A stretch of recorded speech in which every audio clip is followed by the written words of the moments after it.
ஸ்ரீ சிவசங்கரா தேவனே, ஸ்ரீ சிவசங்கரா தேவனே. சங்கரம் சிவசங்கரம். ஒரு அன்பரின் கேள்வி. ஓம் பர்வத் மற்றும் ஆதி கைலாஷ் அவற்றின் மகிமை பற்றி கூறவும் பாபா. ஜென்ரலாக கைலாசம் என்பது இந்தியாவில் இல்லை, அது சைனாவினால் கையகப்படுத்தப்பட்டிருக்கிற டிபெட்டை சைனாக்காரங்க எடுத்துக்கிட்டாங்க. அதனால் you can call the present day real Kailash part of China. அதனால் நீங்கள் சொல்கிற ரெண்டு இடமுமே இந்தியாவுக்குள்ளே இருக்குது. நீங்கள் சொல்கிற ரெண்டுமே. ஸோ எப்படி போகணும் அதுக்குன்னா, இங்கேருந்து நீங்கள் நைனிடால், முசோரி அந்த ரூட்லாம் போகிறீங்க இல்லையா, அங்கே போகணும். அங்கே முதல்ல அந்த டிபார்ட்மெண்ட்டில் பாஸ் கொடுப்பாங்க. ஏன்னா அதெல்லாம் மிலிட்ரி ஏரியா, எல்லோரும் எல்லா இடத்துக்கும் போக முடியாது. அதனால் ஆதி கைலாஷ் போகிறதுக்கும் ஓம் பர்வத் போகிறதுக்கும் மிலிட்ரியில் பர்மிஷன் வாங்கணும். ஒரு நாளில் கொடுத்துருவாங்க. அண்டு தனியாக போகிறது கஷ்டம். அங்கே குமாயூன் மண்டல்னு சொல்லி உத்தரப்பிரதேஷ் டூரிசத்துடைய ஒரு டிபார்ட்மெண்ட் இருக்குது. அவங்க நல்லாவே அரேஞ்ச் பண்ணுவாங்க. அவங்க என்ன பண்ணுவாங்க, அவங்களது ஏதோ ஒரு வகையில் இந்த மெட்டல் ஷீட்டு போட்டுட்டு தங்குற இடம், கட்டில், மெத்தை, ஒரு செம்பிளன்ஸ் ஆஃப் டாய்லெட்ஸ் எல்லாம் வச்சுருப்பாங்க. சாப்பாடெல்லாம் பண்ணி கொடுப்பாங்க. காலையில் எழுந்திரிச்சு டீ கொடுத்துருவாங்க. அதுக்கப்புறம் ஒரு ஆலு பரோட்டா ஏதாவது பேக் பண்ணி கொடுத்துருவாங்க. காலையில் ஒரு 6 மணிக்கு நடக்க ஆரம்பித்தாக்கா ஒரு 8 ஹவர்ஸ் நடக்க வேண்டியிருக்கும். ஒவ்வொரு நாளும் நடந்தான் போகணும். போகிற போது வயலில் நிறைய இடங்கள் இருக்குது. அந்த இடங்களெல்லாம் ஒவ்வொன்றா தாண்டி போகிற போது நீங்கள் அந்த கேம்ப் சைட்டுக்கு போய் சேருவீங்க. ஸோ ஆதி கைலாஷ்ங்கிறது என்னென்னா, கைலாச மலைக்கு சைனாவில் இருக்கு இல்லையா, அதே மாதிரி இந்தியன் சைடில் இருக்கிற ஒரு மவுண்டன் அதுதான் ஆதி கைலாஷ். அது அங்கே ஒன்றும் இல்லை, ஒரு மலை தான் இருக்குது. இப்போ பள்ளி மலையில் நீங்கள் போனீங்கன்னா மலைக்கு ரைட் சைடில் இடும்பன் மலைன்னு ஒன்று இருக்கும். அங்கே என்ன இருக்குது, மலை தான் இருக்கும். எங்கேயாவது படியெல்லாம் இருக்கும், அங்கே படி இருக்காது. நீங்கள் போய் அதை பார்த்துட்டு வரலாம். அதே மாதிரி நீங்கள் நடந்து போகிற வழியில் ஒரு மலையில் ஐஸில் ஓம் அப்படின்னு இருக்கும். ஐஸ் அதை மலை தான் அது மேலே ஐஸில் இப்படி 3ஆம் நம்பர் போட்டு இப்படி சூழ்ச்சி விட்டால் அதுதான் வடமொழி ஓம். அதுதான் ஓம் பர்வத்துன்னு சொல்லக்கூடியது. இந்த 2 இடத்தையும் பார்த்துட்டு வருவாங்க. போயிட்டு திரும்பி வர்றதுக்கு ஒரு 8 நாள் ஆகும். இங்கேருந்து நீங்கள் இதுக்கு போயிடலாம், நைனிடால் வரைக்கும் போயிடலாம், ட்ரெயின்லாம் போகுது. அதுக்கு மேலே ஒரு குறிப்பிட்ட இடம் வரைக்கும் போகலாம். கொசோனின்னு ஒரு இடம் இருக்குது, அது இந்தியாவினுடைய லாஸ்ட் பார்டர். அதுக்கப்புறம் கொஞ்சம் நடக்க வேண்டியிருக்கும். நடந்து முடிஞ்சிட்டு திருப்பி இங்கே நீங்கள் ட்ரெயின் ஏறி வந்துடலாம். அண்டு அவங்க தான் அரேஞ்ச்மெண்ட் பண்ணுவாங்க. அந்த டூரிசம் கம்பெனி தான் அரேஞ்ச்மெண்ட் பண்ணுவாங்க. நீங்கள் தனிப்பட்ட முறையில் போனால் அங்கே தங்கிறதுக்கு எதுக்கும் இடம்லாம் இருக்காது. It is safe. பெரிய அளவுக்கு சார்ஜ் பண்ண மாட்டாங்க. அவங்க கொடுக்குற அந்த சாப்பாடு, டூரிஸ்ட் கைடு, எல்லா ஃபெசிலிட்டி பார்க்குற போது அது ஓரளவு ரீசனபிள் தான். சீட்டிங்கெல்லாம் அதில் இல்லை. ஆனால் பெரிய அளவுக்கு ஒன்றும் இல்லை. உங்களுக்கு அந்த மலையில் இருக்கிற ஒரு ஓம் பார்க்கணுன்னா பார்த்துக்கோங்க. அதே மாதிரி இந்த சோட்டா கைலாசன்ற ஒரு மலை, இப்போ திருவண்ணாமலையை சுற்றி வர்றீங்க இல்லையா, அதில் உங்களுக்கு ஒரு சாட்டிஸ்ஃபேக்ஷன் இருந்தால் அதே மாதிரி தான் அங்கேயும். இட்ஸ் யுவர் ஓன் திங்கிங், அவ்வளோதான். அந்த மலையில் ஒன்றும் கோயில் கீழே அந்த மாதிரிலாம் எதுவும் கிடையாது. அண்டு இங்கே படம் இருக்குன்னு நினைக்கிறேன் நம்மக்கிட்ட. இங்கே வரைஞ்சி வச்சுருக்காங்களாம், நீங்கள் பார்க்கலாம். Okay, next question from Govindan sir. படைப்பு, காப்பு, அழிப்பு இவை 3க்கும் ஆதாரமாக இருப்பது ஒரு பராசக்தி. இம்மூன்றையும் கடந்த பின் 4வதாக உள்ள துரியத்தையே சதுர்த்தம் என்றும், சிவம் என்றும், அத்வைத்தம் என்றும், சாந்தம் என்றும் மாண்டூக்கிய உபனிஷத் கூறுகிறது. அதையே நாம் பிரம்மம் என்கிறோம் என்று காஞ்சி மகா பெரியவர் தனது தெய்வத்தின் குரலில் கூறுகிறார். படைத்தல், காத்தல், அழித்தல் என தொழில்கள் 3. இறந்த காலம், நிகழ்காலம், எதிர்காலம் என காலங்கள் 3. நீளம், அகலம், உயரம் என இடத்திற்கு 3 பரிமாணங்கள். ஓங்கி உலகளந்த உத்தமனான திருவிக்கிரமன் மகாபலி சக்கரவர்த்தியிடம் கேட்டதும் 3 அடி இடம். இந்த 3ஐயும் கடந்த நிலையில் காஞ்சி பெரியவர் சொல்லும் 4வதாக பிரம்ம துரியமாக இருக்கும் சதுர்த்தம் பற்றி தெளிவுபடுத்தி அருளுமாறு. 4 இல்லை 5. படைத்தல், காத்தல், அழித்தல் உங்களுக்கு தெரியும். இது போக மறைத்தல் ஒன்று இருக்குது, அருளல்னு ஒன்று இருக்குது. மறைத்தல்னால் என்ன? ஒரு நடராஜர் இருக்கார், அவருக்கு காலடியில் ஒரு குள்ள பையன் மாதிரி இருப்பான் இல்லையா, முயலகன்னு பேர் அவனுக்கு. அவனை கால்கடியில் போட்டுட்டு மெரிச்சின்னு இருப்பார். இங்கே இருக்கான்னு தெரியல, கால்கடியில் போட்டுட்டு மெரிச்சிட்டு இருப்பார் நடராஜ கோலத்தில். அருள்ங்கிற போது இந்த கையை இப்படி வச்சுக்கிட்டு இருக்கிற மாதிரி இருக்கும். அந்த இங்கே அந்த படம் அதில் இருக்குது, நடுவில் இருக்கிற படம் இல்லையா, அதில் கை இப்படி இருக்கு இல்லையா, அதுதான். ஸோ இந்த ரெண்டு என்னென்னா, இப்போ நீங்கள் இருக்கீங்க, உங்களுக்கு எத்தனையோ பிறவி நீங்கள் இந்த உலகத்தில் எடுத்துட்டீங்க. புனரபி ஜனனம், புனரபி மரணம். எல்லா பிறவிகளுடைய ஞாபகமும் உங்களுக்கு இருந்தால் உங்களால் அதை ஸ்டோர் பண்ண முடியாது. நீங்கள் வச்சுருக்கிற கம்ப்யூட்ரு, நீங்கள் யூஸ் பண்ணுற செல்ஃபோனு, இதிலெல்லாம் கூட வந்து மெகாபைட் மெமரின்னு ஒன்று இருக்கும். அதாவது the extent to which you can store மெமரிஸ்ன்ற மாதிரி. இப்போ அமெரிக்காவில் அங்கே இருக்கிற எல்லா டீட்டெயில்ஸும் கம்ப்யூட்டரில் இருக்கும்.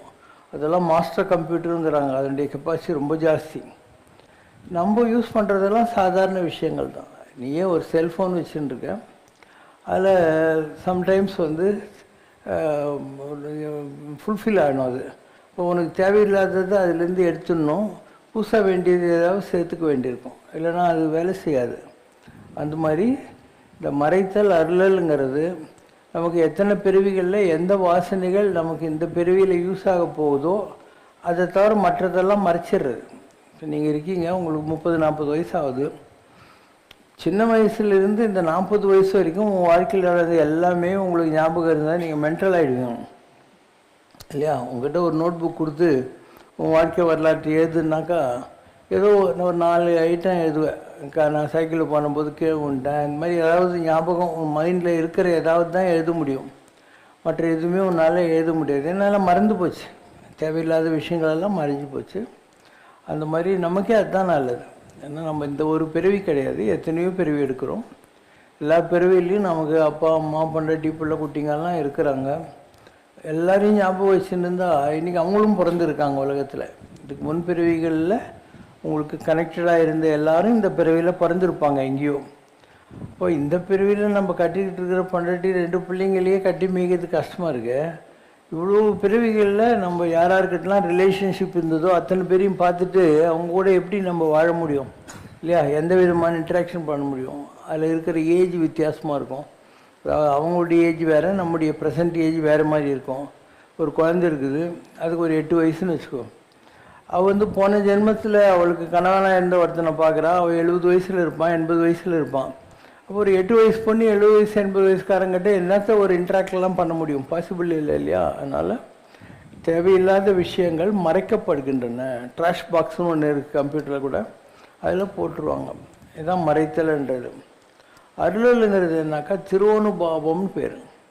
எல்லாத்தையும் முடித்த நிலையில் நாம் கடவுளோடு பிறவியோடு இரவியற நீயும் நானும் ஏகபோகமாக இருக்கும் வரை பரமசுகம் தனி அழின்ற மாதிரி நம்ம கடவுளுடைய அந்த இணையடி நீழலில் இலைப்பாருகிற ஒரு வைபவம். எல்லாத்தையும் முடிச்சுட்டு அங்கே போய் கடவுளோட இருக்கிறது, கடவுளோடு கலந்து போவது. ஒரு உப்பு பொம்மை செஞ்சு அதை கீ கொடுத்து கடலை ஆராய்ச்சி பண்ணிட்டு வான்னு நீங்கள் அனுப்புறீங்க. கடலில் ஒரு 10 அடியோ 50 அடியோ போனோடனே அந்த உப்பு பொம்மை கடலில் கரைஞ்சி போகும். அந்த மாதிரி நாமளும் கரைஞ்சி போவோம். கடவுளை தேடி யாரெல்லாம் கிளம்புறாங்களோ அவங்க கடவுளோடு கலந்து போகிறார்கள். நீ வேறு எனாது இருக்கும், நான் வேறு எனாது இருக்கும், பவதீதம் அருள்வாயே அப்படின்னா அதுதான். எல்லா மறையனை மறந்தனாலும் சொல்லாய் முருகா சுரபூபதினாலும் அதுதான். ஸோ நான் ஒழிந்து நீயாக வேண்டும் என்றாலும் அதுதான். அதனால் அது ஹையஸ்ட் லெவல். அதுக்கப்புறம் நாழி அப்பும் நாழி உப்பும் அப்படின்வாங்க.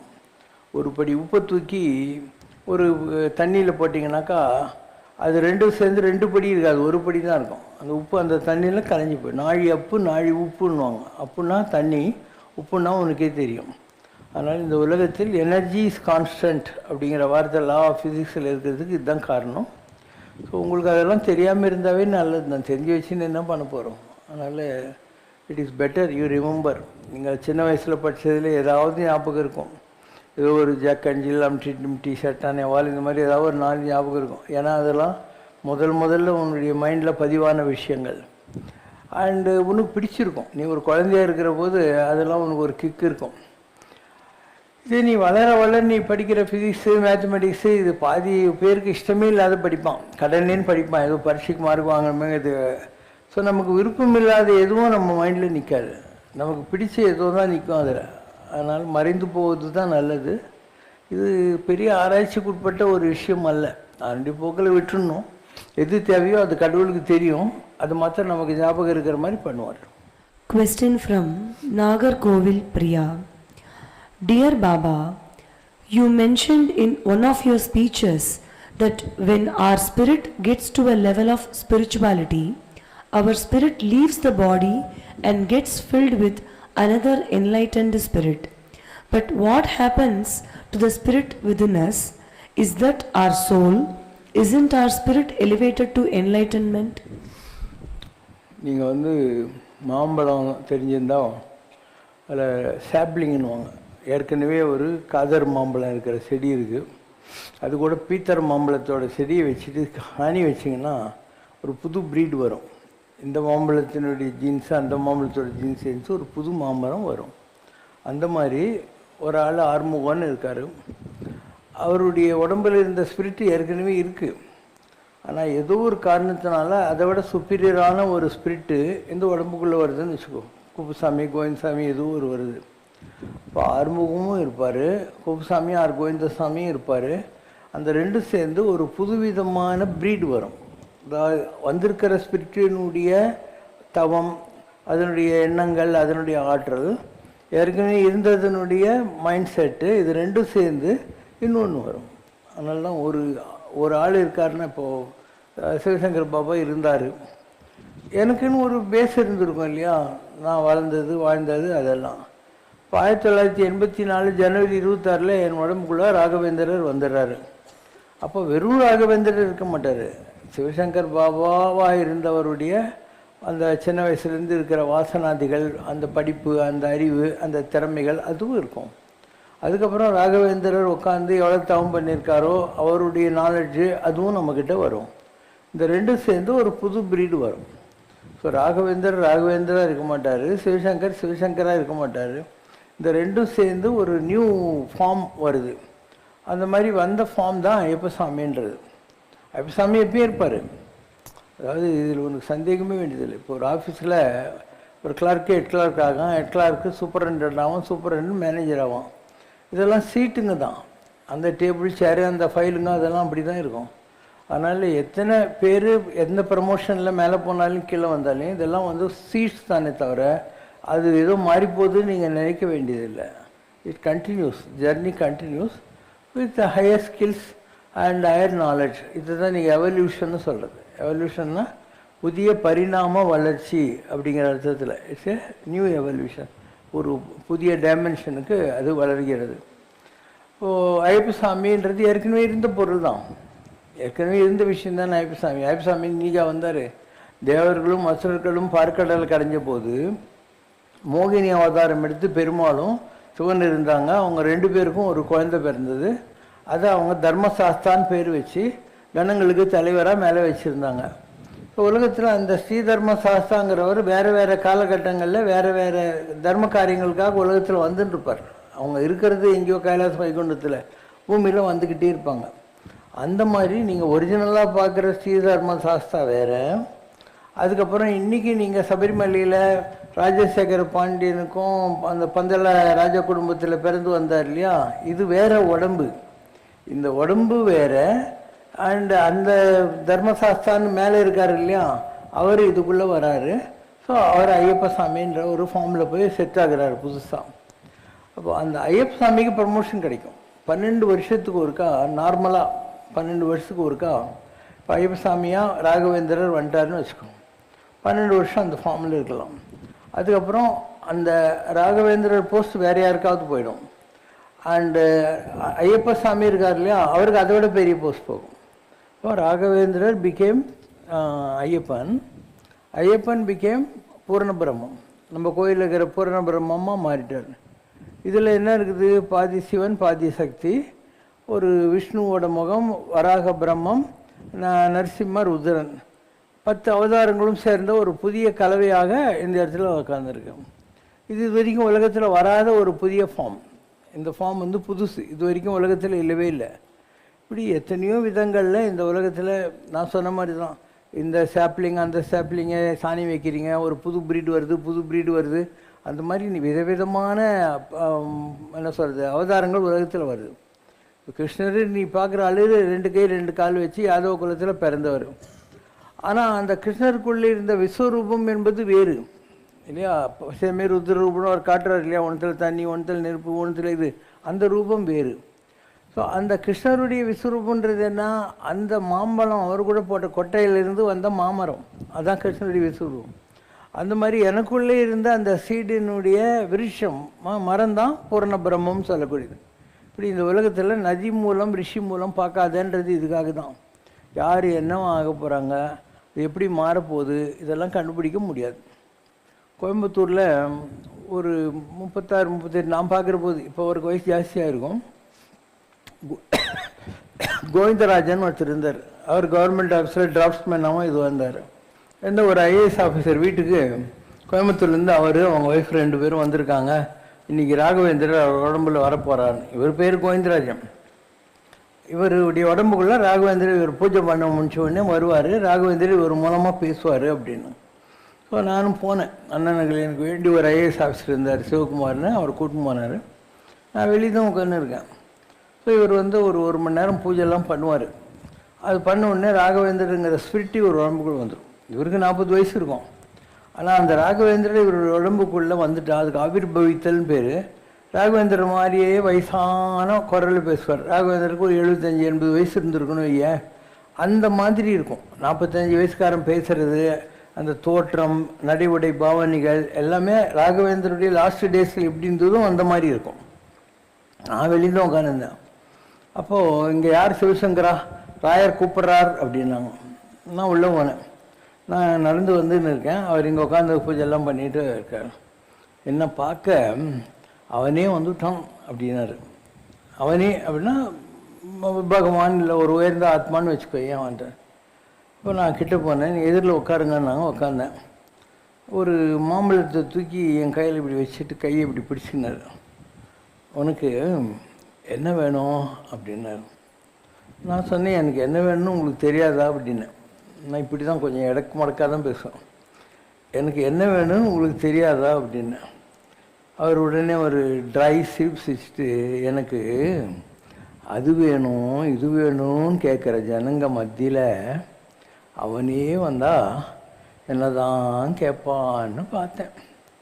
அதாவது ஜனங்க எனக்கு அது வேணும் லட்டு வேணும் பூந்தி வேணும்னு கேட்குறாங்க.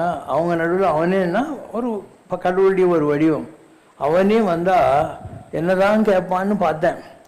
சொல்லிவிட்டு, உனக்கும் எனக்கு மாத்திரம் தெரிஞ்ச எல்லா ரகசியமும் சத்தியமாக நடக்கும் அப்படின்னு சொல்லிட்டு திருப்பி அந்த பார்த்து ஆசீர்வாதம் பட்டு என்னை விட்டாங்க.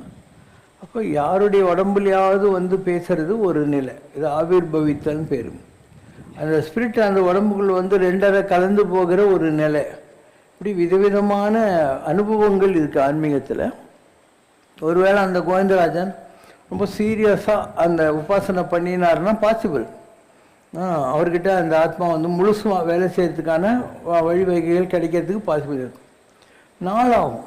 நான் வந்து முதல்ல ஐயப்பசாமி என்னுடைய உடம்புக்குள்ளே இறங்கின போது இந்த அளவுக்கு ஃபுல்லாக இறங்கலை. அதாவது நான் சொல்கிறது இதுக்கு முன்னால் அந்த ஃபார்மில்.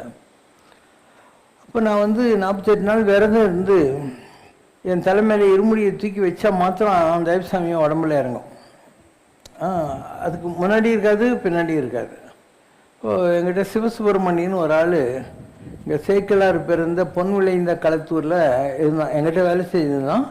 அதுக்கப்புறம் அவனுக்கு போஸ்டல் டிபார்ட்மெண்ட்டில் வேலை கிடச்சிச்சு. அவனுடைய ஃப்ரெண்டு ஒரு ஆள் ரயில்வே கோஆபரேட்டிவ் சொசைட்டியில் வேலை செஞ்சிருந்தார்.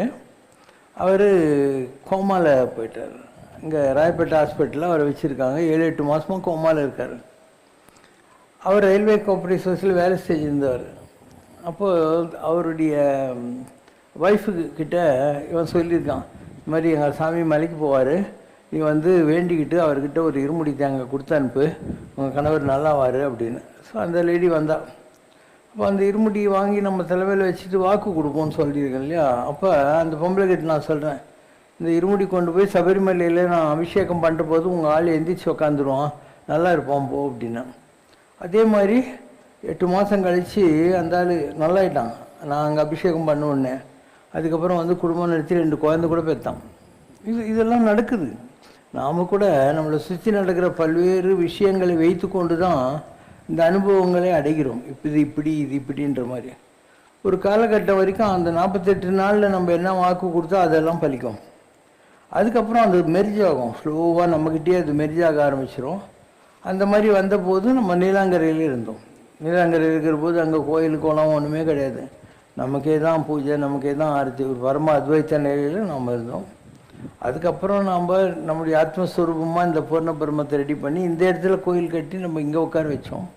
அப்போது என்ன ஒரு ஸ்பிரிட் இருக்கோ, டிவைன் எனர்ஜி, அது அதுலேயே இருக்கும், எங்கிட்டே இருக்கும். நான் அந்த காலத்திலே சொல்லியிருக்கேன், கல்லில் பார்க்க முடிந்தவர்கள் கல்லில் பாருங்கள், என் சொல்லில் பார்க்க முடிந்தவர்கள் என் சொல்லில் பாருங்கள், எப்படியாவது கடை தேறினால் சரி அப்படின்னு. அன்றைக்கு தூணில் இருந்த ருத்ர நரசிம்மன் தூணிலிருந்து வெளிப்பட்டான். இன்னைக்கு எண்ணில் இருந்த ருத்ர சக்தி இந்த கல்லில் வெளிப்படுகிறது. அதில் பார்த்தா பாரு, இல்லை இதில் பார்த்தா பாரு, ரெண்டும் ஒன்று தான் அப்படிங்கிற வார்த்தையை நான் இந்த கோயில் கட்டி கும்பாபிஷேகம் பண்ண நேரத்தில் சொன்னேன். அதனால் இப்போ எப்படி, நீ டிவி வச்சுருங்கிற, ஒரு ரிமோட் வச்சுருங்கிற, டிவியில் போய் ஆனு ஆஃபு சேனல் மாற்ற தேவையில்லை, இங்கேயும் மாற்றலாம். அது மாதிரி எனக்கும் அந்த சிலைக்கும் ஒரு கான்டாக்ட் இருக்குது. அதனால் ரெண்டும் ஒரே மாதிரி வேலை செய்யும். ஆன்மீகத்தில் பல நிலைகள் இருக்கின்றன. ஒவ்வொரு நிலையும் மாறிக்கினே இருக்கும். 12 வருஷத்துக்கு ஒருக்கா மாறும். அதனால தான் உங்கள் கோயில்களில் நீங்கள் வந்து கும்பாபிஷேகம் பண்ணுறீங்களா, 12 வருஷத்துக்கு ஒருக்கா பண்ணணும் திருப்பி திருப்பி. இந்த கோயிலில் முதல்ல 2000 சில்லறையில் வந்தது, 2012 மாற்றிருக்கணும், அது மாறலை. அதுக்கப்புறம் 2024 மாறி இருக்கணும், இன்னும் மாறலை. அந்த 2000 வந்தது இப்போ 24 வருஷமாக இங்கேயே தான் உட்காந்துன்னு இருக்குது. ஏன்னா இன்னும் சரியான ஆள் கிடைக்கல ரிப்ளேஸ்மெண்ட்டுக்கு. அந்த சீட்டில் வந்து உட்காடுறதுக்கு தகுதி வாய்ந்த தவமுடைய ஒரு ஆத்மா கிடைக்கல இன்னும். அதனால் 24 வருஷமாக இதே ஸ்பிரிட்டு இதே மாதிரி இங்கே உட்காந்துட்டு இருக்குது. ஸோ மேபி ஒரு சேஞ்சு வரக்கூடிய காலத்தில் எப்படி வருவோன்றது தான் இப்போத்துக்கு நமக்கு சொல்ல முடியாது. எப்போ வருமோ அப்போ தான் சொல்ல முடியும். இந்த உலகத்தில் எல்லாமே ஒரு தகுதி உடையவனேவனும் அவனுக்கு எல்லாம் கொடுக்கப்படும்னு பைபிளில் வர மாதிரி. நீங்கள் டிசர்வ் பண்ண உங்களுடைய பெர்ஃபார்மன்ஸ் அப்ரைஸில் பார்த்துட்டு உங்களுக்கு அடுத்த ப்ரொமோஷன் வரும். நீங்கள் தகுதி இல்லாமல் இருந்தீங்கன்னா உங்கள்கிட்ட பிடிங்கி வேறு யாருக்கான கொடுத்துருவாங்க. ஸோ நீங்கள் எப்பயுமே ஜாக்கிரதையாக இருக்க வேண்டியிருக்கும். ஆல் த டைம் நீங்கள் அந்த என்ன கவனமாக இருக்க வேண்டியிருக்கும். ஏன்னா இது ஒரு பெரிய லெவல். ஸோ அந்த லெவலை வாராது வந்த மாமணியை இழப்போமாங்கிற மாதிரி இவ்வளோ பெரிய உலகத்தில் இவ்வளோ பேரில் யாருக்கும் ஒருத்தருக்கு தான் அது கிடைக்கிது. அப்போ அதை நம்ம மிஸ் பண்ணக்கூடாதுன்ற ஒரு பயபக்தின்னு இல்லையா, அது நம்மக்கிட்டே இருக்கணும். So we are waiting. Next stage வர்றபோது நான் சொல்கிறேன், என்ன ஸ்டேஜுக்கு பூர்ண பிரம்மம் போகிறாரு, இல்லை பூர்ண பிரம்மத்துக்குள்ளே வேறு ஏதாவது ஸ்பிரிட்டு வந்துட்டு நான் வேறு ஸ்பிரிட்டுக்கு போவேனா அப்படிங்கிறது நடந்த பின்னால் தான் எனக்கு தெரியும். அது வரைக்கும் எனக்கு தெரியாது. Question from கல்யாண கிருஷ்ணன் ரவிசங்கர். கம்பராமாயணம் இலக்கியத்தில் வரும் பாடல், எண்ண அருநலத்தினாள் இணைகள் நின்றுழி கண்ணொடு கண்ணினை கவ்வி ஒன்றை ஒன்று உண்ணவும் நிலை பெறாது உணர்வும் ஒன்றிட அண்ணலும் நோக்கினான் அவளும் நோக்கினாள். பாபாஜி இதன் அர்த்தம் கூறவும். ராமர் சீதை அவங்க 2 பேரும் சுயமரத்துக்கு வராங்க இல்லையா. அப்போது சீதை உப்பரிக்கையிலிருந்து ராமரை பார்க்குறா, ராமரும் அந்த அட்ராக்ஷன் ஆஃப் தி ஸ்பிரிட்டில் மேலே பார்க்குறான். இப்போது சீதை ராமனை பார்க்குறா, ராமர் சீதையை பார்க்குறா. இதுதான் அண்ணலும் நோக்கினாள் அவனும் நோக்கினாள்ங்கிற ஒரு அனுபவம். இது அந்த காலத்தில் வந்துச்சு. இப்போ அப்படி இல்லை. இவ கையில் ஒரு நோக்கியா ஃபோன் இருக்கும், அவன் கையில் ஒரு நோக்கியா ஃபோன் இருக்கும். ஸோ இவனும் நோக்கியா அவளும் நோக்கியா. அந்த காலத்தில் இருந்த ஆன்மீகம் வேறு, எந்த காலத்தில் இருக்கிறது வேறு. கைகேயி கூனி சூர்பனகை ராமாயணத்தில் ஒரு முக்கிய பாத்திரமாக சித்தரிக்கப்படுகிறார்கள். அவளுடைய கோபம், பழிவாங்கும் உணர்வு மற்றும் தனது சகோதரன் மீதான அன்பு ஆகியவை ராமாயணத்தின் கதையில் ஒரு முக்கிய அங்கமாக உள்ளன. சூர்பனகை தனது கணவனை ராவணன் பதவி ஆசையினால் போரிட்டு கொன்றான். அதை பழி தீர்க்கவே ராவணனை அழிக்க சபதம் செய்ததால் ஒரு மனிதராக வந்த ராமர் மூலம் ராவணனை அழித்து சபதத்தை நிறைவேற்றிய பின்னர் சூர்பனகை இலங்கையில் இருக்க விரும்பவில்லை. பின்னர் கண்காணாத இடத்துக்கு சென்று தன் இறுதி காலத்தை கழித்தாள். பாபாஜி, சூர்பனகை எப்படி தன் சபதத்தை வெற்றி கொண்டாள்?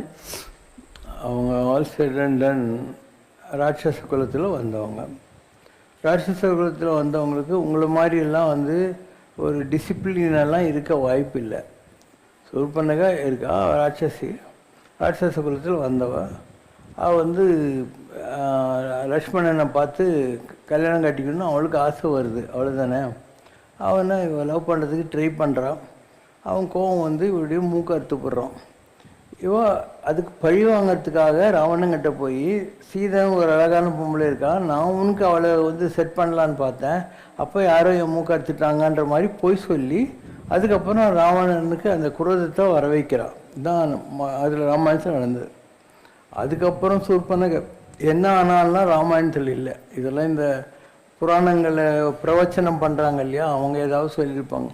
இன்ஃபேக்ட் இந்த மயில் ராவணன் கதைன்னு ஒன்று இருக்குது, அதெல்லாம் இப்போ ராமாயணத்தில் கிடையவே கிடையாது. ராமாயணம் பட்டாபிஷேகத்தோடு முடிஞ்சு போச்சு. அதுக்கப்புறம் வால்மீகி அதில் லவகுசர்கள் அதோடு வருது. இது வேறு கதை. அதனால் மயில் ராவணன் கதை அதில் இல்லை. பல விஷயங்கள் அப்படி தான். அதே மாதிரி இலங்கையில் இருந்த லேடிஸ்க்கெல்லாம் நாடு பற்றி எரிதுன்னு பரசுராமர்கிட்ட வந்தாங்க. பரசுராமர் சரி அப்படின்னு தன் கோடாலியை வீசி மேங்களூர் கொங்கன் சைட்லேருந்து இன்றைக்கி செங்கன்னூர் பாலா வரைக்கும் இருக்கிற இடத்த சமுத்திரத்துலேருந்து எழுப்பி அதில் நீங்கள்லாம் இங்கே இருந்துக்கோங்கன்னு சொல்லிட்டாரு அப்படின்னு ஒரு ஃபெய்த் இருக்குது.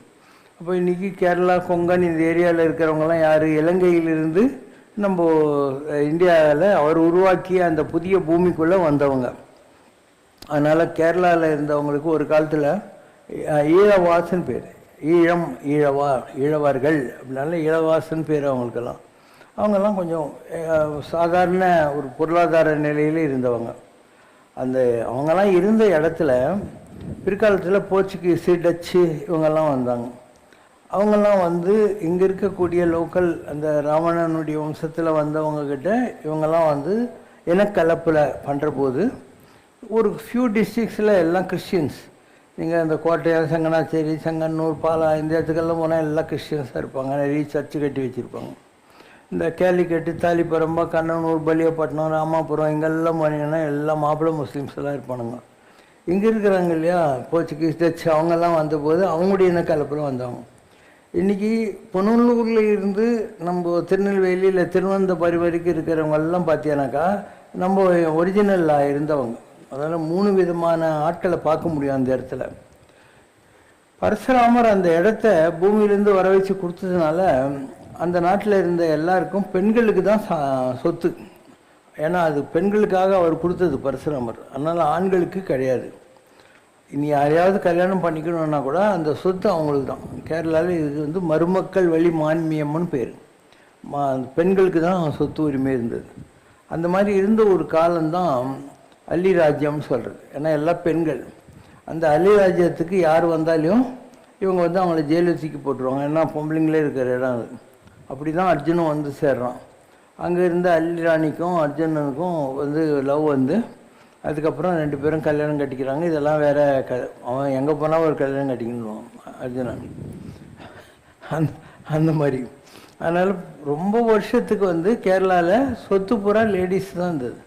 அதனால் இந்த ஜென்ஸுக்கு வேறு வழி இல்லாமல் அந்த லேடியை கல்யாணம் கட்டிக்கிற போது இவங்க நிறைய கோல்டு கொடுக்கணும். அதாவது அந்த பொண்ணுங்க இவங்களுக்கு கோல்டு கொடுக்கணுன்னு குழந்தாங்க.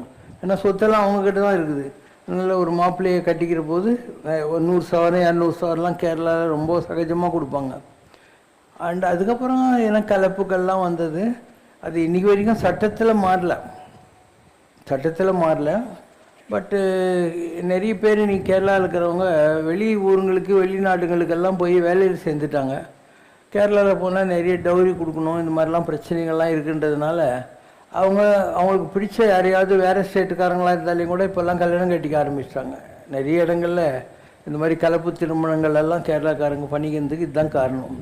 ஏன்னா மோஸ்ட்லி அவங்கெல்லாம் பார்த்திங்கன்னா அந்த மெடிக்கல் ஃபீல்ட் நர்சஸாக இருப்பாங்க அந்த மாதிரி. ஸோ கேரளாவிலேருந்து போனவங்களுடைய மூதாதையர்கள் இருக்காங்க இல்லையா, அவங்கெல்லாம் எங்கே இருக்கிறாங்க, அரப்ஸ், இவங்களுடைய கொள்ளுப்பாட்டினார் அந்த மாதிரி ஆளுங்க. அதனால தான் கேரளாக்காரங்க மோஸ்ட்லி பார்த்தீங்கன்னா துபாய், அபுதாபி, மஸ்கட்டு இந்த ஊருங்களில் வேலை போனால் அவங்களுக்கு கிடைக்கும்.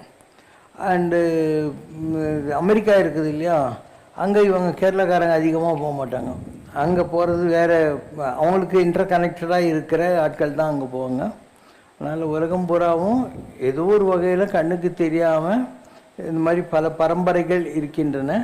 அது ஆத்மாவில் ஏதோ சம்பந்தம் இருக்கிறதுனால அவங்க அந்தந்த நாட்டுக்கு போய் அங்கங்கே செட்டில் ஆகிடுறாங்க, அங்கே வசதியாக செட்டில் ஆகிடுறாங்க. Question from Govindan sir. மனதிலிருந்து ஆரம்பித்து தனது புலன்கள் அனைத்தையும் 24 மணி நேரமும் பகவான் கிருஷ்ணரின் தொண்டுக்காகத்தான் சக்கரவர்த்தி அம்பரீஷர் பயன்படுத்தினார் என்றும், பகவானிடம் நமக்குள்ள பற்றை அதிகரிப்பதற்கும் லௌகீக ஆசைகளில் இருந்து முற்றிலும் நாம் விடுபடுவதற்கும் இதுதான் வழி என்றும் ஸ்ரீமத் பாகவதத்தில் இடம்பெற்றிருக்கும் அம்பரீஷ மன்னரின் வரலாறு கூறுகிறது. புலன்கள் அனைத்தையும் பகவத் கைங்கரியத்தில் ஈடுபடுத்துவதன் மூலம் இந்த லௌகீக ஆசைகளிலிருந்து முற்றிலும் விடுபடுவது என்பது தற்போதுள்ள எந்திரத்தனமான வாழ்க்கையில் ஒரு சாதாரண மனிதனுக்கு சாத்தியம்தானா? எல்லாராலையும் எல்லா ஊர்லேயும் முடியாது. ஆனால் சில இடங்கள் இருக்குது. இப்போது கர்நாடகா இருக்குது, கேரளாவில் சில பகுதிகள் இருக்குது. அவங்க என்ன பண்ணுவாங்க, சின்ன வயசுலேயே அவங்கள கொண்டு போய் அவங்க குலதெய்வம்னு ஒரு கோயில் இருக்கும், அந்த கோயிலில் ஒரு கட்டு சாதம் கட்டிட்டு உட்கார வச்சுருவாங்க.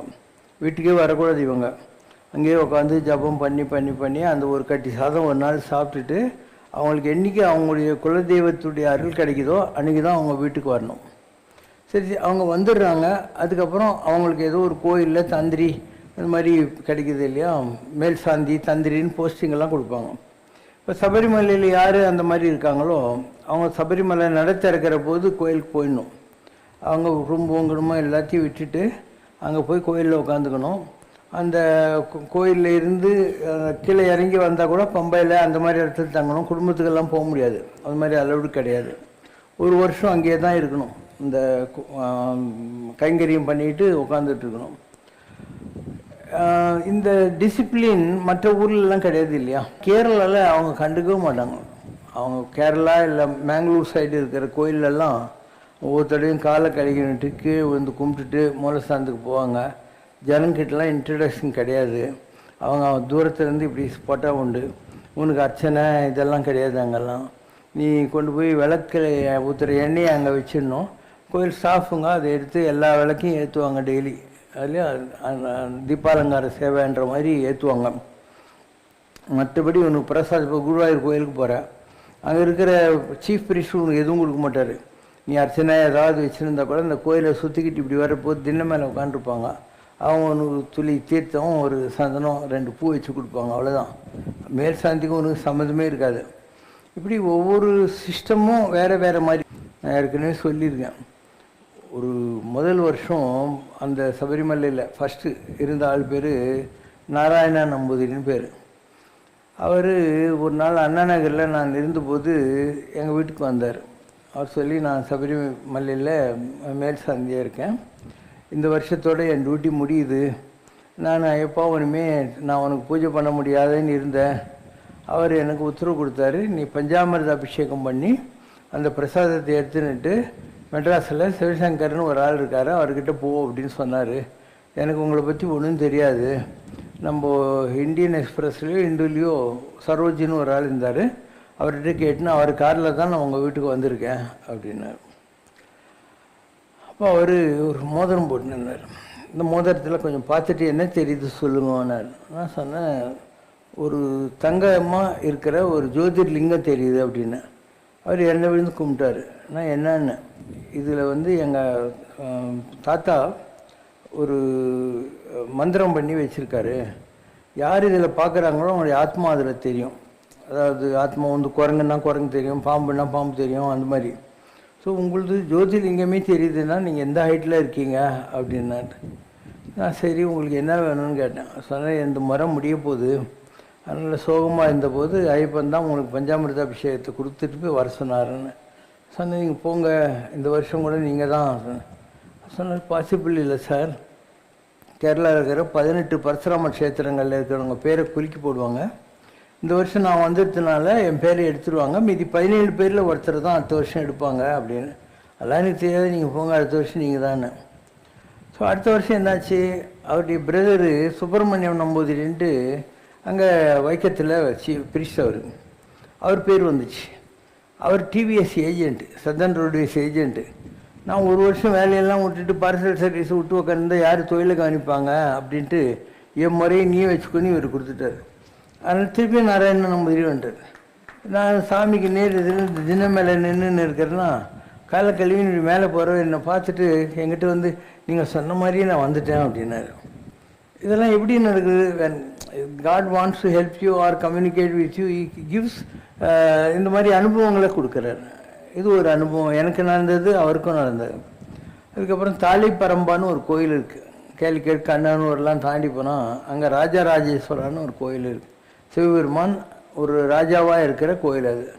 அங்கே லேடிஸை ஒரு குறிப்பிட்ட நேரம் சாயந்தரம் தான் விடுவாங்க, டே டைமில் ஒன்லி ஜென்ட்ஸ் தான் போகணும். அங்கே காப்பர் கிண்ணம், தங்க கிண்ணம் அந்த மாதிரி இருக்கும். நீங்கள் பணம் கட்டினீங்கன்னாக்கா அதில் எண்ணெய் நெய் அந்த மாதிரி ஏதோ கொடுப்பாங்க. அதை வச்சு அந்த கோயிலில் இருக்கிற விளக்கெல்லாம் டெய்லி ஏற்றுவாங்க. அதுதான் அங்கே வழிபாடுங்கிறது. ஸோ அந்த கோயிலுக்கு நான் அதுக்கு முன்னாடியும் போயிருக்கேன், அங்கே போகிறேன். அப்போ அந்த கோயிலேருந்து வெளியே வர்றார், அவர் பேர் சம்பு போத்தி. அவர் கூட 2-3 பேர் இருக்கிறாங்க. எனக்கு அவருக்கு என்ன தெரியாது. என்னை பார்த்த உடனே கோயிலேருந்து அவர் வெளியே வர்றாரு, நான் எங்கே உள்ளே போயின்னு இருக்கேன். பார்த்த உடனே நம்ம தாழ கண்டல்லோ ராஜராஜேஸ்வரா சாமியாகும் அப்படின்னாரு. நம்ம உள்ளே யாரை பார்க்குறோமோ ராஜேஸ்வரா அவர் இவர் தான் அப்படின்னாரு. அதுக்கப்புறம் அவர் இங்கே கூட வந்தார், இந்த கேன்டீனில் உட்கார வச்சு அவருக்கு சாப்பாடெல்லாம் போட்டுவோம், எல்லாம் செஞ்சோம். அவரும் சபரிமலையில் மேல் சாந்தியாக இருந்தார். நான் வந்து அண்ணா நகரில் ஒரு ஐயப்பசாமி கோயில் கட்டி பூஜை பண்ணிட்டு இருந்தேன். நான் அந்த வீட்டை விற்றுணுன்ற ஒரு காலகட்டம் வந்தபோது நான் யோசனை பண்ணிகிட்டே இருக்கேன் என்ன பண்ணலான்ட்டு. அப்போ எனக்கு திடீர்னு ஒரு ஃப்ளாஷ் வருது. அதாவது அந்த கோயிலில் இருக்கிற எல்லோரும் வீடு வாங்க வரவன் என்ன சொல்கிறாங்க, நாங்கள்லாம் தண்ணி அடிப்போம், தம் அடிப்போம், ஐயப்பசாமி இருக்கிற வீட்டில் நாங்கள் எப்படி இருக்க முடியும், நீங்கள் கோயிலை எடுத்துகிட்டு கொடுன்னா கொடுங்க, வாங்கிக்கிறோம். நான் என்ன பண்ணுறதுன்ட்டு எனக்கு ஒரு ஐடியா வந்துச்சு. நம்ம ஏன் வந்து அந்த எனர்ஜி நம்ம உடம்புல வாங்கிக்கூடாதுன்ட்டு. அப்போ நான் நேராக காளிகாம்பாள் கோயில் அந்த காலத்தில் நிறைய எனக்கு டச் இருந்தது. அம்பாளுக்கு நேர் எதிரில் அந்த கேட்டு இருக்கு இல்லையா, அங்கே உட்காந்துனே இருக்கேன். இந்த கேள்விக்கு நீ பதில் சொல்லு, நான் அது வரைக்கும் இங்கே தான் உட்காந்து இருப்பேன்னு. ஒரு மணி நேரம் 2 மணி நேரம் கூட ஆகிருக்கும். எங்கேயோ போயிருந்தால் அந்த சிவாச்சாரியார் பெரியவர் சாமம்பதி சிவாச்சாரியார் வராரு. நாங்கள் உட்காந்துருக்கிறேன், வந்து ஒரு மாம்பழம் இல்லை அது என் கையில் வச்சுட்டு உங்கள் கூட ஒட்டிக்கிறதுக்கு தான் அப்படிங்கிறார். நான் என்ன கேட்குறேன்னு அவருக்கு என்ன தெரியும். அப்போ எனக்கு பதில் சொல்லணும்னா அம்பாள் யார் மூலமாக சொல்லுவான். அப்போ போல் பூஜை பண்ணுற யாரோ ஒருத்தர் இருந்தால் அவங்க மூலமாக சொல்லுவார். அப்போ எனக்கு கிளிக்காச்சு. நான் அண்ணா நகரில் வந்து என் கோயிலில் ஒருத்தன் பூஜை பண்ணிட்டு இருந்தான். மயிலாப்பூர் சான்ஸ்கிரிட் காலேஜில் இருந்தான், கனக சுப்பிரமணியம்னு பேர். பின்னால் ஹவாயில் போய் அங்கே இருக்கிற சுப்பிரமணியமணி கோயிலில் பூஜை பண்ணிட்டு இருந்தான். அதுக்கப்புறம் வேலூர் ஜனகண்டேஸ்வரில் சீஃப் பிரிஸ்டாக இருந்தான், இறந்து போயிட்டான் சின்ன வயசுலேயே. இப்போ அந்த கனகா கிட்ட நான் சொன்னேன், எங்கள் வீட்டில் தங்கிக்கிட்டு அவன் அந்த மயிலாப்பூரில் போய் படிச்சுட்டு வந்துட்டு இருந்தான். நான் சொன்னேன், நாளைக்கு காத்தால் 4 மணிக்கு நாம் கலாகர்ஷனம் பண்ணுறோம், இதை பற்றி யாருக்கிட்டையும் நீ டிஸ்கஸ் எல்லாம் பண்ணாதேன்னு. அது என்ன, அந்த கோயில் சிலையிலேருந்து தர்பை கட்டி கொண்டாந்து நார்மலாக கலசத்துலேருந்து தர்பை கட்டி சாமி கொண்டு போவாங்க. நான் என்ன சொன்னேன், அந்த கலாகர்ஷனத்துக்கு என் உடம்புல கொண்டாந்து இறக்குன்னு. அதே மாதிரி தர்பையில் ஒவ்வொரு மந்திரமும் சொல்லி இந்த 64 கலைகளை தலையிலேருந்து கால் வரைக்கும் என் உடம்புல நான் பார்த்தேன். சரி சுத்தபத்தமாக இருக்கணும்னு சொல்லிட்டு 48 நாளைக்கு திருவண்ணாமலை போயிட்டேன். வெறும் பசும்பால் ஒரே ஒரு கிளாஸ் தான் குடிப்பேன். திருவண்ணாமலையில் டெய்லி ஒரு தடவை 2 தடவை மலை சுற்றுவேன். கோயிலே தான் உட்காந்துருப்பேன். காத்தால 6 மணிக்கு போய் கோயிலில் உட்காந்துக்குவேன். 12 மணிக்கு கோயில் சாத்துற போது திருவண்ணாமலை விசிறி சாமிகிட்ட உட்காந்துருப்பேன். திருப்பி 4 மணிக்கு அவர்கிட்டேருந்து கிளம்பி மலையை ஒரு தடவை சுற்றி கோயிலில் போய் உட்காந்துருப்பேன். நைட்டு அந்த பள்ளியறை சேவை 9:10 மணிக்கு முடிகிற போது திருப்பியும் போய் அங்கே சிவகாசி நாடார் மென்ஷன்னு இருக்குது, அந்த மொட்டை மாண்டியில் 5 ரூபா கொடுத்தா ஒரு பாய் தலைகாணி கொடுப்பான், அதில் படுத்துக்கின்னு இருப்பேன். இப்படியே 48 நாள் இருந்தேன் நான், 48 டேஸ். வேறு ஒன்றுமே இல்லை, ஒரு நாளைக்கு ஒரு கிளாஸ் பசும்பால், அவ்வளோதான். வேறு எதுவுமே சாப்பிட்ற பழக்கம்லாம் கிடையாது. அந்த மாதிரி இருந்தேன் நான். அப்போ 48வது நாள் நான் அங்கே சாமிக்கிட்ட இருக்கிற போது விசிறி சாமியார் வந்தார். வந்துட்டு என்னை கை பிடிச்சின்னு உண்ணாமலை எல்லாரையும் சுற்றி கூட்டிட்டு திருப்பியும் அந்த ரமணருடைய பாதாளலிங்கம் இருக்கு இல்லையா, அங்கே வந்தார். வந்த உடனே எல்லாம் லைட்டும் ஆஃப் ஆச்சு. ஓ ஆகாசத்தை பாரு, இந்த லைட்டை பற்றி ஏன் கவலைப்படுறாரு, ஒரு ஜோதி மாதிரி. அதுக்கப்புறம் விளக்கெல்லாம் வந்துச்சு. அப்போ அவர் என்ன பண்ணார், ஒரு ஆள் வந்தான். வந்து சாமி ஸ்வீட்டுக்காரன் கொண்டாந்துக்கிறேன் சாப்பிட்றியா அப்படின்னா, Sivasankara my father wants you to break your fast, he sending you sweet காரம் அப்படின்னாரு. ஒரு ஏழை பொம்பளை வந்தா, சாமி ரசம் சாதம் சாப்பிட்றியா அப்படின்னா, அப்படி திருவோட்டில் அந்த ரசம் சாதத்தை வாங்கி நல்லா பிசைஞ்சு என்னை எதிர்வாக்கார சொல்லி அந்த சாதத்தை கையில் வச்சு அந்த இப்படியே சாப்பிட்டு இருக்கணும். அப்புறம் அந்த திருவோட்டில் அவர் கையை கழுவிட்டு அதை குடிக்க சொன்னார். அப்போ நம்ம 48 நாள் விரதம் இருக்கும். அவர் ஒரு 45 வருஷம் தவம் பண்ணி அந்த அண்ணாமலையாருடைய சிவயோகம்னு பேர் அதுக்கு, அதை சொத்து சேர்த்து வச்சுருக்காரு. நாம் விரதம் இருக்கிற போது அவருக்கு உத்தரவாகுது, இந்த பவரை நீ அவருக்கு கொடு அப்படிங்கிற மாதிரி. ஸோ 48 நாள் விரதம் ஆனோன்னு நமக்கு அது கிடைக்கிது. அது அவருடைய கை கழுவிட்டாருன்னா என்ன அர்த்தம், அவங்க சேர்த்து வச்ச அது கிடைக்கிது. இது மேட்டர் அண்ட் எனர்ஜின்னு பேர். இங்கே எலக்ட்ரிக் பல்பு எரியுது, ஃபேன் சுற்றுதுன்னா இது எனர்ஜி. என்னுடைய கரண்ட்டு வந்து ஸ்ரீபெரும்புதூரில் கல்பாக்கத்தில் இல்லை குந்தா ஹைட்ரோ எலக்ட்ரிக் ப்ராஜெக்ட்லேருந்து வருது. இந்த மாதிரி இந்த உலகத்தில் யாராக இருந்தாலும் அவங்களுக்கு பின்னாலே இருக்கிற தவம் யாரோ சேர்த்தது, அது வந்து சேர்ற இடம் எனர்ஜின்னு பேர், மேட்ரு எனர்ஜின்னு சொல்லுவாங்க. அது மாதிரி அவர் பாடுபட்டு சேர்த்த அந்த தவம் இந்த மாதிரி ஒரு சீக்வன்ஸில் நமக்கு கிடைச்சது. அப்போது ஜோதின்றது என்ன, அருணாச்சலமும் ஜோதி தான், இதுவும் ஜோதி தான் இல்லையா. இங்கே திருவண்ணாமலையிலேருந்து, திருவண்ணாமலைக்கு பக்கத்தில் திண்டிவனம், அங்கே ஒரு சாமி இருக்கிறாரு. அவர் வந்து ஒரு நாளைக்கு ஒரு இட்லி தான் சாப்பிடுவார். சாப்பிட்டு இந்த மலையை டெய்லி ஒரு தடவை சுற்றுவார். அவர் இங்கே வந்தார். வந்தபோது அவர் சொன்னார் பாரு, இங்கே ஒரு 6 மாதத்துக்குள்ளே வந்தார்.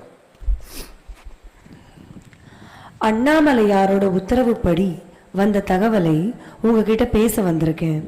உங்ககிட்ட அண்ணாமலையார் உள்ளத்துல ஜோதி வடிவமா இருக்கிறார். அவரோட ஆத்மா உங்ககிட்ட இருக்கு. குண்டலினி என்ற மூலப்பொருள் எழுந்து ஞான ரூபமாக காட்சி தருது. நான் வந்த உடனே அதை பார்த்து வணங்கிட்டேன். சேஷாத்ரி சுவாமி உள்ளுக்குள்ள இருந்து அருளாட்சி செய்கிறார். அவரோட மறு அவதாரமாகவும் இருக்கிறீங்க. உங்களை உள்ள இருந்து அவர் அருளாட்சி செய்கிறார். கோயில்ல பெருமாளை பார்க்கும்போது கூடவே சேஷாத்ரி சாமியையும் பார்த்தேன். சாமி குட்டி, அழுக்கில்லாத அண்ணாமலையாரோட தீபம் உங்களுக்குள்ள எரிஞ்சுக்கிட்டு இருக்குது. சேஷாத்ரி சாமியோட மறு அவதாரம். சட்டையை கழட்டி போடு, எல்லோரையும் கரையேற்றிட்ட நீயும் கரையேறணும், அவ்வளவுதான். இந்த பிறவியில ஆத்மா முக்தி அடைய போகுது. நிறைய நல்லது பண்ணிட்ட, ஏழைகளுக்கு நிறைய நல்லது செஞ்சிருக்க, உன்னை தேடி வர்றவங்களுக்கு எல்லாம் நிறைய அருள் செஞ்சிருக்க, படிப்பு கொடுத்திருக்க, ரொம்ப நல்ல நிலை, பெரிய நிலை. காசுக்கு ஆசைப்பட்டதில்லை, பொய் பேசுவதில்லை, ஒருத்தரை இழிவுபடுத்தினதில்லை, ஏழ்மையிலிருந்து உழைப்பால உயர்ந்து வந்திருக்க, தன்னையே அறிந்து பெரிய நிலையில இருக்க, சிகரம் போல. இது முக்தி பிறவி. தனிப்பெரும் ஜோதி, அருட்பெரும் கருணை. தனிப்பெரும் ஜோதி நீ. போன பிறவியில எந்த பாவமும் இல்ல, இந்த பிறவியில முக்தி அடையும் நிலை. ஆத்மா உள்ளத்தில் ஒடுங்க போகும் நல்ல நிலை. ஏதோ கர்ம வினைன்னு கொஞ்சம் இருக்கு, அதை எடுக்க சொல்லி என்னை அனுப்பினாங்க. நான் எடுத்துட்டேன், பார்வையால எடுத்துட்டேன். கர்ம வினை அப்படின்னா உன்னோடதான் என்ன, வர எல்லார்கிட்டையும் நீ வாங்கிறது தான். எனக்கு எடுக்க சொல்லி உத்தரவு, நான் பண்ணியாச்சு. திருத்தலி முருகன் தான் உனக்கு குரு. முருகனோட மயில் எப்பவும் கூடவே இருக்கு. எந்த பயமும் வேண்டியதில்லை, எந்த பிரச்சனையும் உன்னை அணுகாது. உன்னோடது ரொம்ப பெரிய நிலை. சேஷாத்ரி சாமி, ஞானானந்தகிரி சாமி, பூண்டி சாமின்னு உனக்கு அவங்களோட பூரண அருள் எல்லாம் இருக்கு. சாமி குட்டி, உனக்கு வசதிக்கு எந்த குறையும் இருக்காது. உன்னுடைய அடுத்த நிலை இன்னும் உன்னை உயரத்துக்கு கொண்டு போகும். திருவண்ணாமலைக்கு போகணும். அண்ணாமலையார் உன்னை திருவண்ணாமலைக்கு கூப்பிடுறார். திருவண்ணாமலையில ஜோதியில உங்க ஆத்மா கலந்துடும். திருவண்ணாமலையில உங்களுக்குன்னு இடம் இருக்கு. திருவண்ணாமலையில் முருகனுக்கு ஒரு இடம் வச்சு முருகன் உங்களை வச்சு பெரிய அருளாட்சி பண்ண போறார். சேஷாத்ரி சாமி போல உங்க நிலை வரும். முருகனுக்கு 21 அடியில் சிலை, 12 அடியில் வேல், வெள்ளியில் சேவல் மயில், இதெல்லாம் செய்கிற மாதிரி வரும். திருவண்ணாமலைக்கு வரணும். அண்ணாமலையாரோட ஜோதியில தான் உன்னோட ஆத்மா ஒடுங்கும். சூரியன், அக்னி எல்லாம் ஒண்ணுதான். என்கிட்ட இருக்கிறதெல்லாம் உனக்கு கொடுக்க சொல்லி உத்தரவு. எல்லாம் கொடுத்தாச்சு. நிறைய ஆயுள் இருக்கு. 140 வயது ஆயுள் இருக்கு. உன் உடம்புக்கு ஒன்னும் வராது. பரிபூரண ஆரோக்கியம் இருக்கு.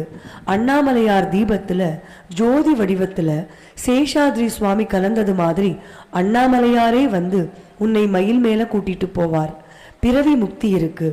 மற்றவர்களைப் போல இல்லாம உன் ஆத்மா திருவண்ணாமலையிலேயே இருந்து எல்லோருக்கும் அருள் செய்யும். இதுக்கு முன்னாடி நான் அண்ணா நகரில் இருந்தேன். அப்போ 20ஆம் தேதி மார்ச் இந்து சமய அறநிலையத்துறை செயலாளர் ஒருத்தர் இருந்தார், சண்முக சிகாமணின்னு பேர். அவர் எங்கள் வீட்டுக்கு கார் போட்டுன்னு வந்து, வாங்க சேஷாதிரி சாமியுடைய தியான மண்டபம் திறக்க போகிறாங்க, அதனால் நீங்கள் என் கூட காரில் வாங்கன்னு கூட்டின்னு போனேன். அதான் நான் திருவண்ணாமலைக்கு போனது ஃபஸ்ட்டு. அங்கே முத்துக்குமாரசாமின்னு ஒரு அட்வொகேட்டு, அவங்க ஒய்ஃப் உடம்புல சேஷாதிரி சாமி வந்து ஏதோ அருள்வாக்கெல்லாம் கொடுப்பாங்கன்ற மாதிரி அவர் காரில் என்ன கூப்பிட்டு போனார். அங்கே போயிட்டு அதுக்கப்புறம் நான் ராம் சரத்குமார் சாமி அப்போ தான் ஃபஸ்ட் டைம் பார்த்தேன். மெட்ராஸ் வந்துட்டேன். இது ஃபஸ்ட் டைம் நமக்கு கிடைச்ச இந்த டச் இப்படி வந்ததுங்கிற மாதிரி. அதுக்கப்புறம் நான் இதில் இருந்தேன், சைதாப்பேட்டில் ஸ்ரீநகர் காலனியில் எனக்கு வீடு. ஒருத்தர் 42 கனதாசன் சாலையில் டி நகரில் ஒருத்தர் இருந்தார், ரங்கராஜன் ஐயங்கார்னு பேர். 2 கண்ணும் தெரியாதவருக்கு. அப்போ சமயபுரம் மாரியம்மா சொன்னாலாம், உன் பெரிய பையன் செத்து போடுவான், இல்லை உனக்கு கண்ணு போயிடும், ஏதாவது ஒன்று கேளுன்னு. என் கண்ணு போனால் பரவாயில்ல, எனக்கு கொல்லிப்போட பையன் வேணும்னாரு. கண்ணு போயிடுச்சு அவருக்கு. அவர்கிட்ட எக்மோர் பெனிஃபிட் ஃபண்டில் இருந்த ஒருத்தர் என்கிட்ட வந்தார். வந்து இந்த மாதிரி எங்கள் சாமிக்கு நாளைக்கு பர்த்டே, நீங்கள் சைதாப்பேட்டில் இருந்தீங்கன்னா நான் உங்கள் வீட்டுக்கு கூட்டின்னு வரோம், ஒரு ஆள் பிராட்வேலாம் வர முடியாது அப்படின்னாங்க. இல்லை, வயசான பெரியவர், நான் தான் அவரை வந்து பார்க்கணும், நான் வரேன் போங்கன்னு. மறுநாள் காத்தால் எனக்கு யாரோ திருப்பதி லட்டு கொடுத்தாங்க. அதை எடுத்து நான் அந்த ரங்கராஜா எங்கள் வீட்டுக்கு போனேன் டி நகரில். அவர் கண்ணு தெரியாது இல்லையா, அதனால் அவர் கொஞ்சம் லட்டு கொடுத்துட்டு, வயசானவங்களும் சும்மா ஒரு பாசமாக இப்படி தொடுவோம் இல்லையா, அப்படி தொட்டேன். தொட்டுட்டு அவருக்கு நான் சொன்னேன், வைஷ்ணவத்தில் ஆழ்வார்கள் 12 பேரை பற்றி புக்கு இருக்குது, ஆழ்வார்களுக்கு பின்னால் வந்த வழிக்குறவர்களை பற்றி ஜாஸ்தி ஜனங்களுக்கு தெரியாது, அதனால் நீங்கள் வழிக்குறவர்களை பற்றி, குறவர்னா குருன்னு அர்த்தம், எழுதுங்கோ, முதலியாண்டான்னு வச்சு எழுதுங்கோ அப்படின்னு சொல்லிட்டு நான் வந்துட்டேன். மறுநாள் அந்த இவர் வந்தார், அவர் பேர் வேதாச்சலமோ இல்லையான்னு நினைக்கிறேன். வந்து நீங்கள் வந்துட்டு போனோடனே சாமி சொன்னார், அவர் வந்துட்டு போயிருக்காரு, அவர் சாதாரண ஆள் இல்லை, அவர் தான் சேஷாதிரி, அவர் என்னை தொட்ட உடனே தெரிஞ்சு பற்றி இவர் தான் சேஷாதிரி சாமிகள் சொல்லி அம்பாள் எனக்கு சொல்லிட்டா, யார் அவர் பூஜை பண்ணுற மாரியம்மா சொல்லிட்டா அப்படின்னு சொல்லி என்னம்மா சொல்கிறார், என்னோடய குருநாதன் முதலியாண்டான் தான், அவனை வச்சு எழுதுங்கன்னு சொல்கிறாரு அப்படின்னு அவர் சொல்லியிருக்காரு. இது ஒரு எக்ஸாம்பிள். இப்படி ஏதோ ஒரு கனெக்ஷன் உலகத்தில் இருக்கும். நம்ம என்ன இன்றைக்கா பிறந்தோம், என்று நீ அன்று நான் அப்படிங்கிற மாதிரி உலகத்தில் எத்தனையோ பிறவி எடுத்து நான் வந்துக்கிட்டே இருக்கோம். அந்த கனெக்ஷன்ஸ் இருந்தால் நமக்கே தெரியாமல் அந்த இடங்களுக்கெல்லாம் நம்ம இழுத்துட்டு போகும். இப்போ சேஷாதிரி சாமின்றது யாருன்னா, காஞ்சிபுரத்தில் இருந்தார். அவர் ஒரு நாள் அவங்க அம்மா இடுப்பில் குழந்தையாக இருக்கிற போது ஒரு பொம்மை வியாபாரி அந்த பக்கம் போகிறான். போகிற போது இவர் அதில் இருக்கிற ஒரு கிருஷ்ணர் பொம்மையை கேட்குறாரு, அம்மா நம்மக்கிட்ட இப்போ காசு இல்லை சுமார் அப்படிங்கிறான். அவன் இருக்கட்டம்மா குழந்தைக்குன்னு ஒரு கிருஷ்ணர் பொம்மையை கொடுக்குறான். அன்றைக்கி சாயந்தரம் அந்த அம்மாவும் குழந்தை இருக்கிற போது ஓடி வந்து அந்த கையை பிடுங்கி கிஸ் அடிக்கிறான், தங்க கை தங்க கை தங்க கைன்னு. என்ன பண்ணுறாங்க அந்த அம்மா, எனக்கு 1 வருஷத்தில் விற்காத பொம்மைலாம் இந்த குழந்தைக்கு ஒரு கிருஷ்ணர் பொம்மை கொடுத்த உடனே வித்துச்சுமா, தங்க கைமா அவன் பையன். அதனால் அன்னிருந்து எல்லாரும் வந்து தங்க கை சேஷாதின்னு சொல்லுவாங்க.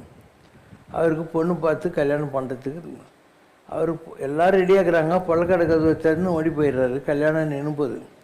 அதுக்கப்புறம் அவர் எங்கேயோ திருவண்ணாமலையில் எரும மாட்டை கட்டின்னு சேத்துல கிடக்கிறாருன்றது தான் அவரை பற்றி கிடைச்ச தகவல். ஒரு தடவை வள்ளிமலை சச்சிதானந்த சாமி ரமணர்கிட்ட போகிறார். ரமணர் சொல்கிறாரு, நான் உன் குரு இல்லை, கீழே ஒருத்தர் எரும மாட்டை கட்டின்னு இருக்க மாதிரி அவன் தான். ஸோ இவர் அங்கே வர்றபோதே சொல்கிறார், உனக்கு எதுக்கடா மந்திரம், திருப்புகை தாண்டா மகாமந்திரம் அப்படிங்கிறார், நீ வள்ளிமலையில் போயிரு, நான் அங்கே உனக்கு தரிசனம் கொடுக்குறேன்னு. ஸோ இவர் வள்ளிமலையில் இருக்கார். என்னடா சாமி இறந்துட்டாருன்னு பேப்பரில் நியூஸ் வந்துச்சே அப்படின்னு நினச்சிட்டு இருக்காரு. அப்போ திருவண்ணாமலையில் இருக்கிற சுடுகாட்டு தோட்டி வர்றான். இந்த மாதிரி சாமி வந்து அவர் கிடைக்கிற புது துணியெல்லாம் எனக்கு கொடுத்துட்டு என் பழைய துணி கட்டிக்குவார், என்னுடைய கம்பங்கூழை வாங்கி குடிச்சிட்டு அவருக்கு வர்ற நல்ல சாப்பாடு எனக்கு கொடுப்பாரு, அவர் இறந்துட்டாருன்னு வருத்தப்பட்டேன், நீ அங்கே போ வெள்ளிமலைக்கு நான் வரேன்னு சொல்லிட்டாருங்க, அதுக்கு தான் வந்துக்கிறேன்னு. இவருக்கு நம்மளையும் வெள்ளிமலைக்கு போசிட்டு தான் அனுப்பியிருக்கான்ட்டு ஒரு தங்க கீரி வந்து சாப்பிடுது இவர் வைக்கிற படையில். அப்போ அந்த தோட்டி கத்துறான், சேஷத்தில் வந்துட்டார் அது மாதிரி அவருக்கு தரிசனம் கொடுக்குறாரு.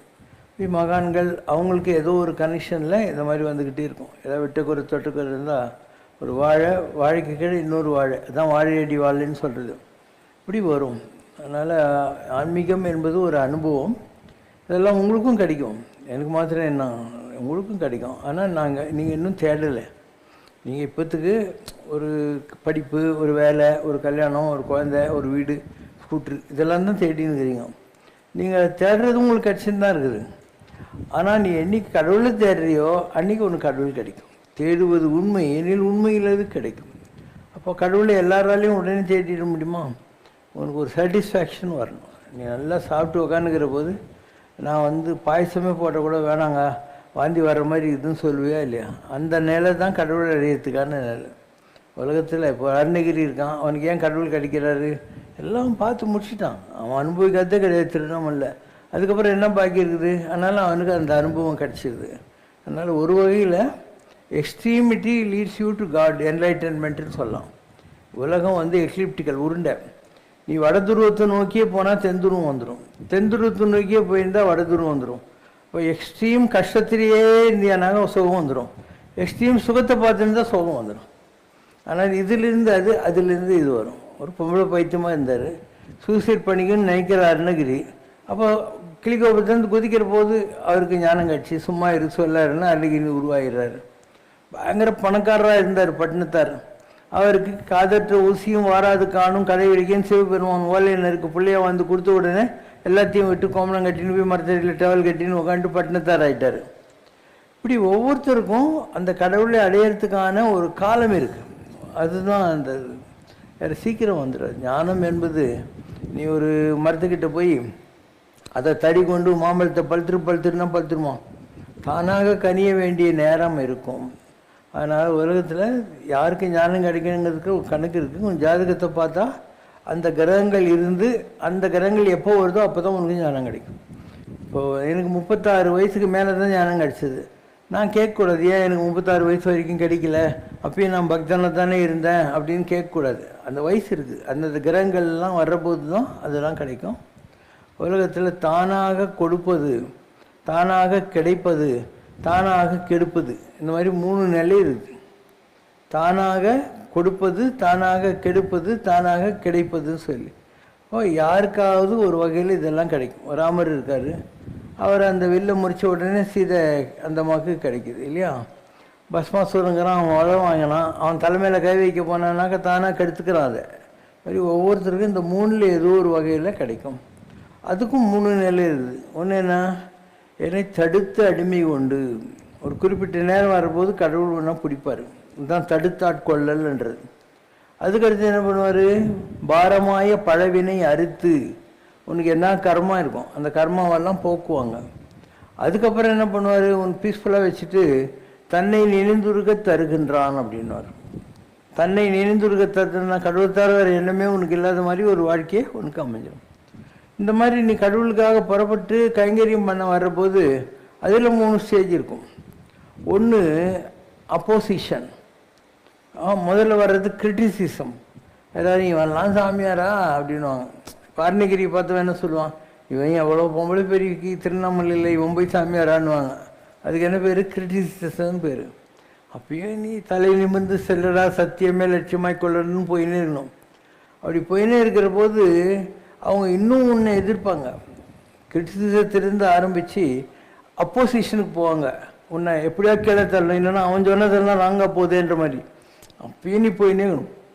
அதுக்கப்புறம் பார்த்தீங்கன்னாக்கா அதே வாய்ங்க அதெல்லாம் நாரவாய்ங்க, திடீர்னு வேறு வாய் ஆகிடும். நாரவாயெல்லாம் வேறு மாதிரி உண்டா அப்படின்னும். அதுக்கு பேர் என்ன, அப்ரிசியேஷன். அதனால் எந்த ஒரு மகானும் வாழ்க்கையில் 3 நிலை தாண்டணும். Criticism, opposition, then comes appreciation.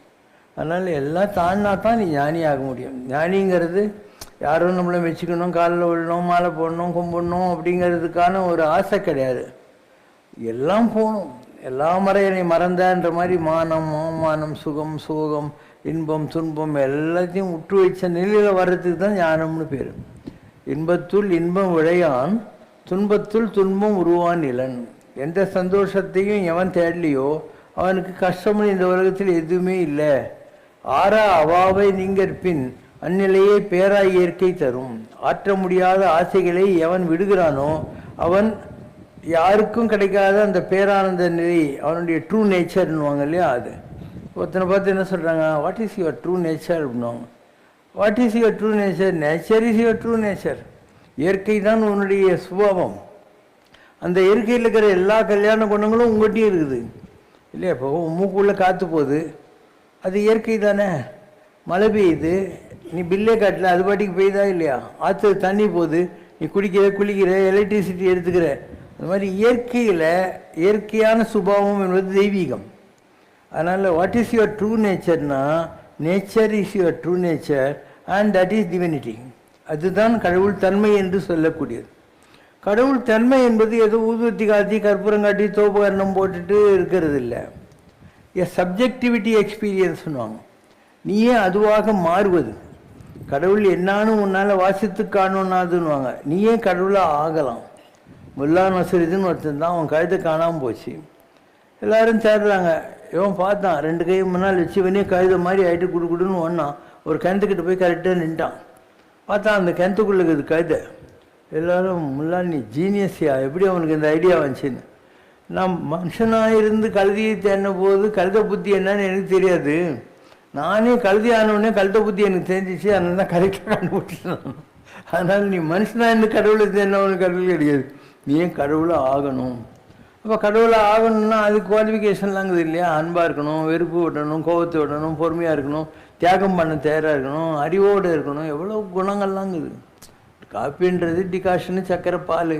அது மாதிரி கடவுளுங்கிறது ராமருடைய தர்மம் மாறாதாகணும், இயேசுவோடைய தியாகம், புத்தருடைய கருணை, கிருஷ்ணருடைய அறிவு எல்லாம் சேர்ந்து ஒரு கலக்கு. அதுதான் கடவுள். ஸோ இந்த குணங்கள் வராத வரைக்கும் நீ கடவுளை டேஸ்ட் பண்ண முடியாது. If you want to taste God, you want to get all these ingredients, divine ingredients. அது ஜனங்களுக்கு புரியாமல் போகலாம். அதை பற்றி உனக்குண்ணா இல்லையா. அதுக்கு ஒரு மேக்னெட்டிக் அட்ராக்ஷன்னு சொல்லுவாங்க.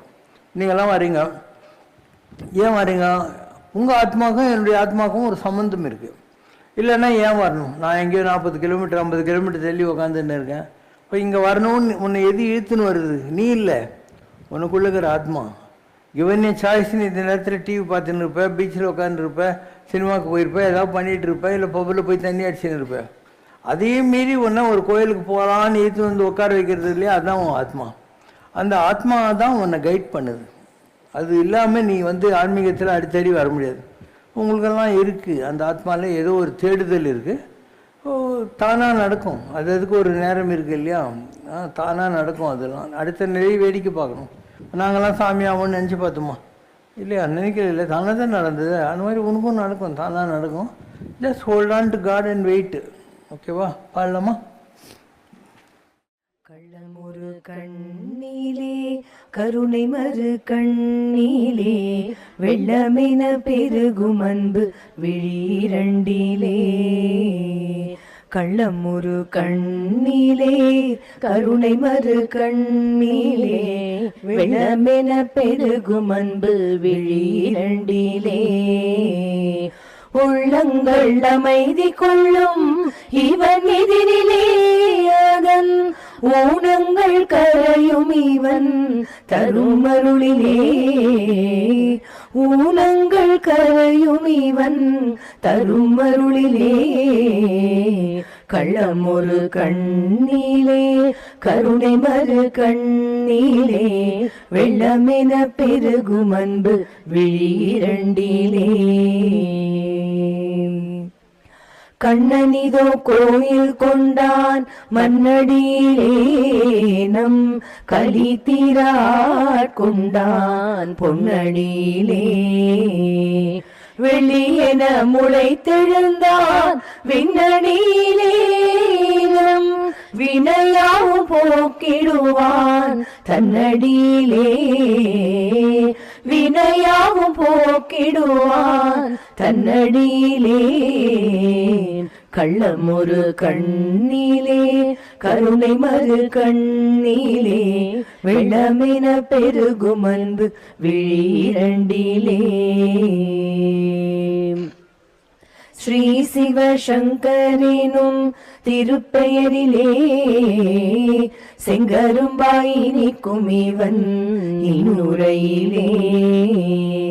மாயை அகற்றிவிட்டான் என் மனதிலே, மறு ஜென்ம மறுத்து விட்டான் என் உயிரிலே.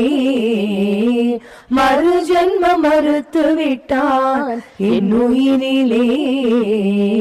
கள்ளம் ஒரு கண்ணிலே கருணை மறு கண்ணிலே, வெள்ளமென பெருகும் அன்பு விழிரண்டிலே.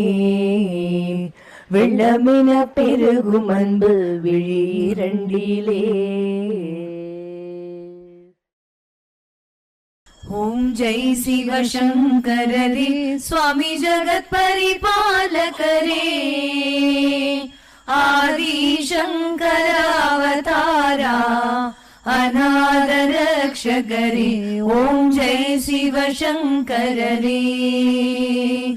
அன்னையும் தந்தையும் நீரென்றறிந்தும் அன்பில் நனைகின்றோம் சுவாமி, அன்பில் நனைகின்றோம். ஆசானும் இறையாகிய தேவா நின்னடி பணிகின்றோம். ஓம் ஜெய் சிவசங்கரரே. கைலையை பன்முறை வலம் வந்தாய் ஓ கருணாகர கீர்த்தி, சுவாமி கருணாகர கீர்த்தி. மயிலையில் நின்று வரம் தருகின்றாய் மங்களகர மூர்த்தி. ஓம் ஜெய் சிவசங்கரரே. ஆனந்த சாகரம் தனிலம்மையாழ்த்தும் அற்புத அருள் ஜோதி, சுவாமி அற்புத அருள் ஜோதி. ஆரத்தி செய்து பாடி மகிழ்ந்தோம் அருள்வாய் பரஞ்சோதி. ஓம் ஜெய் சிவசங்கரரே. நாராயண நாராயண ஓம் சத்யநாராயண நாராயண நாராயண ஓம். நாராயண நாராயண ஓம் சத்யநாராயண நாராயண ஓம் சத்யநாராயண நாராயண ஓம். ஓம் ஜெய் சிவசங்கரரே. குறை ஒன்றுமில்லை மறைமூர்த்தி கண்ணா, குறை ஒன்றும் இல்லை கண்ணா, குறை ஒன்றுமில்லை கோவிந்தா.